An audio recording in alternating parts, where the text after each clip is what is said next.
સુરત શહેરમાં mobile snatching કરતા એક બાળ કિશોર સહિત 3 રીઢા આરોપીઓને સુરત શહેર ક્રાઇમ બ્રાન્ચે વેડ દરવાજા પાસેથી ઝડપી પાડી તેમની પાસેથી મોબાઈલ ફોન તથા 10 ગુનાનો ભેદ ઉકેલી પોલીસે કાયદેસરની કાર્યવાહી હાથ ધરી છે।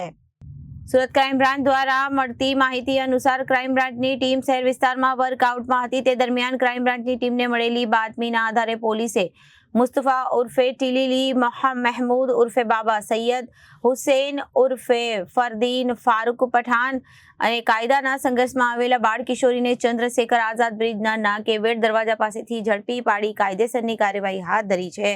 મોબાઈલ સ્નેચિંગના 10 ગુનાનો ભેદ પોલીસે ઉકેલી કાઢ્યો છે। પોલીસે આરોપીઓ પાસેથી 61,505 મોબાઈલ ફોન તેમજ 75,000ની બર્ગમેન મોપેડ ગાડી મળી કુલ રૂપિયા 1,36,500નો મુદ્દામાલ કબજે કર્યો। પકડાયેલા આરોપીઓની પૂછપરછ કરતા તેઓ ભાગા તળાવ વિસ્તારમાં રહેતો હતો અને એક શખ્સ મોબાઈલ સ્નેચિંગના ગુનાના આચરવાનું ખૂબ જ મોટું રેકેટ ઊભું કરેલું છે। તેના સાગીદ મારફતે શહેર વિસ્તારમાં મોબાઈલ સ્નેચિંગના ગુનાઓને અંજામ આપતો હતો અને મોબાઈલ સ્નેચિંગના ગુનાઓને આચરવા માટે બાઇક અને મોપેડની પણ સગવડ કરી હતી।